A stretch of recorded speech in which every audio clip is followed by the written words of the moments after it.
సాయిబాబా ఎవరు?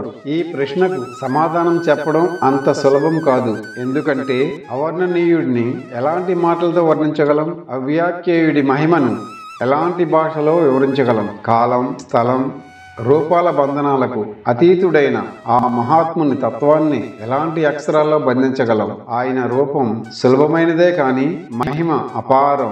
ఆయన మాటలు సరళమైనవే కాని లోలోపల లోకాల రహస్యాలు దాగి ఉంటాయి. ఆయన అడుగులు శ్రీడిలో నడిచిన అనుగ్రహం సకల జగత్తును తాకుతుంది. సాయిబాబా భక్తుని హృదయంలో జ్వలించే ఆశాజ్యోతి. సంకట సముద్రంలో మునిగిపోతున్న వారిని తీరం చేరుస్తున్న కరుణాసాగరుడు. ఆయన కేవలం గురువు మాత్రమే కాదు, దైవ స్వరూపుడు, రక్షకుడు, మార్గదర్శి. బాబా యొక్క అపారమైన ప్రేమను, ఆయన అద్భుతమైన సహజ జ్ఞానాన్ని, ఆయన సమస్త వ్యాప్తిని ఎవరు వివరించగలరు? చాలామంది భక్తులకి బాబా అనగా ప్రేమ యొక్క మూర్తి స్వరూపం. అపారమైన ప్రేమ. బాబా ఎవరు అనే ప్రశ్నను తెలుసుకునే ప్రయత్నంలో మనం ఒక్క విషయం గ్రహిస్తాం. ఇది పదాలతో వివరించగలిగే విషయం కాదు. ఇది ప్రతి ఒక్కరూ స్వయంగా అనుభవించాల్సిన విషయం. ఈ ప్రేమ, జ్ఞానం సమస్త వ్యాప్తిలలో ఏదో ఒకటి అయినా అనుభవించిన వారు భాగ్యశాలులు. సాయిబాబా భారతదేశంలో కనిపించిన అత్యున్నత సంతులలో ఒకరుగా పరిగణించబడతారు. ఆయన అపూర్వమైన శక్తులతో ప్రసిద్ధి చెందారు. ఆయనను దేవుని అవతారంగా పూజించబడుతున్నారు. ఎవ్వరికీ తెలియకుండానే యువకుడిగా షిరిడీ వచ్చి తన జీవితం అంతా అక్కడే గడిపారు. ఆయనను కలుసుకున్న వారందరి జీవితాలను మార్చివేశారు. ఇంకా ఈ రోజు కూడా ఆయన ప్రేమకు తాకిన హృదయాలను మారుస్తూనే ఉన్నారు. బాబా తానే స్వయంగా చెప్పారు, నేను ఆశీర్వాదాలు ఇవ్వడానికే వచ్చాను. బాబా అనేక మార్గాల్లో తానే స్వయంగా రోగాల్ని నయం చేయడం, ప్రాణాలు కాపాడడం, బలహీనులను రక్షించడం, ప్రమాదాల నుండి తప్పించడం, సంతానాన్ని ప్రసాదించడం, ఆర్థిక లాభాలను కలిగించడం, మానసిక శాంతిని ఇవ్వడం, అత్యంత ముఖ్యంగా భక్తుల ఆధ్యాత్మిక మార్పు, ఎదుగుదల కలిగించడం. ఒక సమకాలీన భక్తుడు చెప్పినట్లుగా ఆయన పరమాత్మమూర్తి. తన ఒక్కో మాట, ఒక్కో చర్యతో సాధకుల మార్గాన్ని ప్రకాశింపజేస్తున్న పరమాత్మ. ఆయన భక్తులకు బాబా అంటే దేవుడు. సాయిబాబాలో అద్భుతంగా కనిపించే అంశం ఆయన మతం, కులం, జాతి అనే భేదాలన్నింటికీ అతీతుడు. కొందరికి ఆయన హిందువుగా కనిపిస్తారు, మరికొందరికి ముస్లింగా. కానీ ఆయన అన్ని మతాల్లోని మూలతత్వాన్ని ప్రతిబింబించిన ఏ మతానికి పూర్తిగా తల వంచలేదు. నేను అందరినీ సమదృష్టితో చూస్తాను అని బాబా చెబుతారు. ఆయన భక్తుల మధ్య మత సంబంధమైన వాదనలకు తావే ఉండకుండా చేసేవారు. సాయిబాబా బోధనా శైలి కూడా చాలా విశిష్టమైనది. ఆయన ఉపన్యాసాలు ఇవ్వలేదు, కానీ కథల ద్వారా, అనుభవాల ద్వారా, తన స్వంత జీవితం ద్వారానే ఉపదేశించారు. ఆయన ప్రతి వ్యక్తికి తగిన మార్గాన్ని చూపేవారు. ఏ సాధనాన్ని బలవంతంగా కోరేవారు కాదు. ఏ పూజా విధానానికి ప్రాధాన్యం ఇచ్చేవారు కాదు. ఎవరి ఆరాధనా పద్ధతిని మార్చాలని ఎప్పుడూ చెప్పలేదు. ఒక హిందువు ఇస్లాం మతంలోకి మారిన విషయం బాబాకు తెలిసింది. అందరూ అనుకున్నట్లు బాబా అతనిని మందలించలేదు, తప్పు పట్టనూ లేదు. కానీ ఆయన మెల్లగా చిరునవ్వుతో ఇలా అన్నారు, ఏమిటి, నీవు నీ తండ్రిని మార్చుకున్నావా? ఇది సాధారణ వాక్యం కాదు. దీని వెనుక బాబా చెప్పిన గాఢమైన సత్యం ఉంది. బాబా అర్థం ఏమిటంటే, మతం మారినా మనకు ప్రాణం ఇచ్చిన పరమాత్మ ఒక్కరే. ఆయనే సర్వలోకాల తండ్రి. మనం ఏ మతంలో ఉన్నా దేవుడు మారడు. అంటే మతం కేవలం మనిషి ఆచార విచారాలను మార్చుతుంది, కానీ దేవుడితో ఉన్న బంధం మాత్రం మారదు. సాయిబాబా భక్తులకు నేర్పినది ఒకటే, దేవుడు ఒక్కరే, మారేది మనం పిలిచే పేరు మాత్రమే.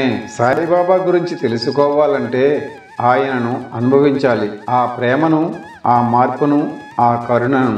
ఆయన సమకాలీన భక్తులలో ఒకరు ఇలా వర్ణించారు, బాబా అనగా పరమాత్మ స్వరూపం. ఆయన ఒక్కో మాట, ఒక్కో కార్యం సాధకుని మార్గాన్ని వెలుగు చేసేది. భక్తులకి బాబా దేవుడే.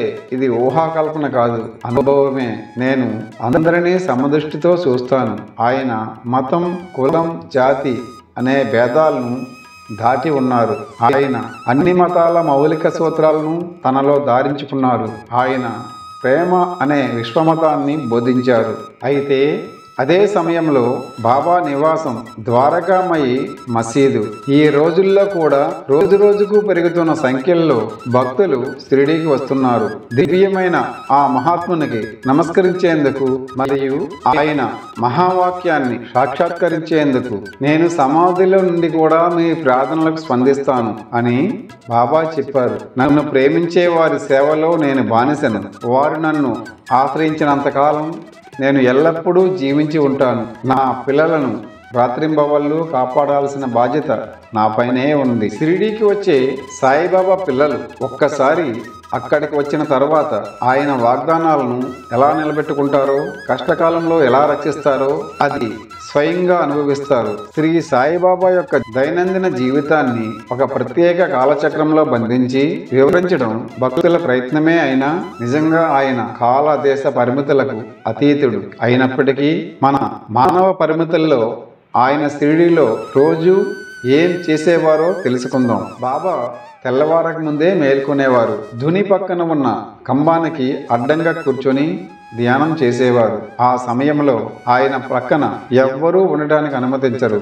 మధ్యలో కొన్ని యోగ ముద్రలు ప్రదర్శించేవారు. బాబా భిన్న భిన్న శైలిలో భిక్ష అడిగేవారు. బైజాబాయి ఎప్పుడూ ఏదైనా ఇచ్చేవారు. పప్పడం అయినా సరే ఆమె బాబాను తమ్ముడిగా పరిగణించేది.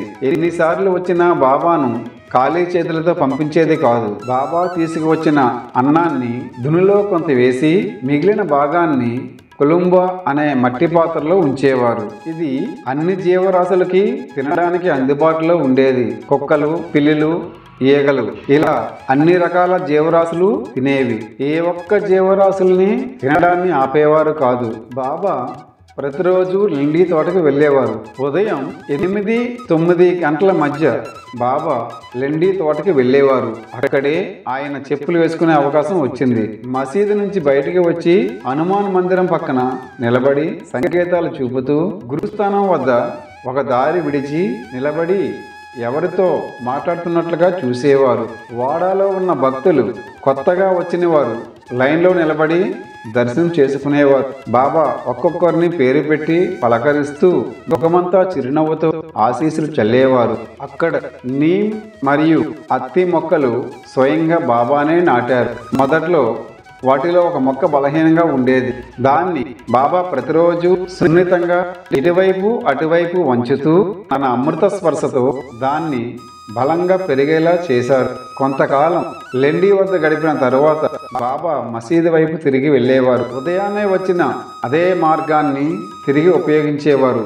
ఒక్కసారి కూడా మార్గాన్ని మార్చలేదు. పనులు చిన్నవైనా పెద్దవైనా బాబా వాటిని ఒకే విధంగా చేసే పద్ధతికి ఎంతగానో ప్రాధాన్యత ఇచ్చేవారు. ఎలాంటి మార్పును ఆయన సహించేవారు కాదు. భక్తుల సంఖ్య పెరిగిన తర్వాత బాబా యొక్క లెండి యాత్ర ఒక శ్రావ్యమైన ఉత్సవ ర్యాలీలా మారిపోయింది. బాబా మసీదు నుంచి బయటికి వస్తే వెంటనే బాగోజీ షిండే ఒక అందమైన తుంబమాలలతో అలంకరించిన గొడుగు బాబా తలపై పట్టుకుని నడిచేవాడు. నానాసాహెబ్ బాబా యొక్క కుడివైపు ఎడమవైపు నడుస్తూ ఆ యాత్రకు ఒక గంభీరమైన దర్శనం కలిగించేవారు.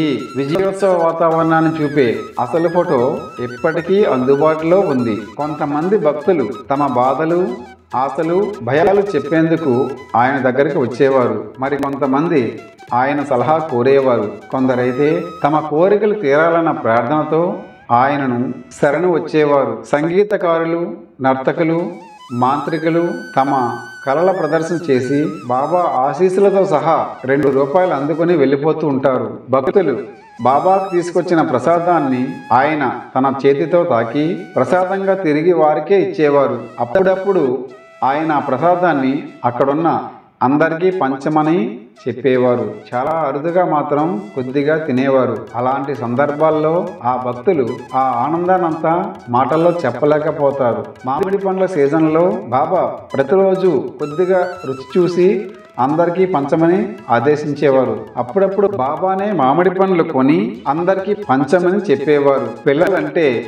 బాబాకు చాలా ఇష్టం. ఆయనకు తీసుకొచ్చిన మిఠాయిలు చాలా వరకు పిల్లలకే ఇచ్చేవారు. పిల్లలు లేకపోతే వాటిని వేరుగా పెట్టి తరువాత ఇవ్వమని చెప్పేవారు. పిల్లలతో ప్రేమగా మృదువుగా మాట్లాడేవారు. ఎవరైనా పిల్లలతో కఠినంగా మాట్లాడినా కొట్టినా ఆయన సహించేవారు కాదు. పిల్లలతో అంత సన్నిహితంగా ఉండే బాబా పెద్దలతో మాత్రం చాలా తక్కువ మాటలకే పరిమితమయ్యేవారు. సాయిబాబా అప్పుడప్పుడు చిన్న పిల్లలకు చిన్న చిన్న కథలు చెప్పేవారు. ఆ కథలు అందులోనూ ఎవరో ఒక భక్తుని జీవిత కథలాగే ఉండేవి. వినేవారు ఆశ్చర్యంతో ఆశ్చర్యపోతూ బాబా మహాజ్ఞాని అని ఒప్పుకునేవారు. కొన్నిసార్లు ఆ కథలలో గుణపాఠాలు ఉండేవి. ఆ గుణపాఠం ఎవరిని ఉద్దేశించిందో వారికి మాత్రమే అర్థమయ్యేది. మిగతా వారు అది ఎవరినో గురించి లేదా గత జన్మ కథగా భావించేవారు. మరికొందరు ఈ కథను తర్వాత మర్చిపోతూ జ్ఞాపకం తెచ్చుకోవడానికి ఎంత ప్రయత్నించినా గుర్తు రాకపోయేది. సాయిబాబా జీవిత గాథ మనకు చెబుతున్న సత్యం ఒక్కటే. భగవంతుని పట్ల విశ్వాసం, సహనం, సేవాభావం ఉంటే జీవితం దివ్యానుగ్రహంతో నిండిపోతుంది. ఆయన చేసిన లీలలు కేవలం గత కాలపు కథలు కావు. ఇవి నేటికి మన హృదయాలలో వెలుగులు నింపే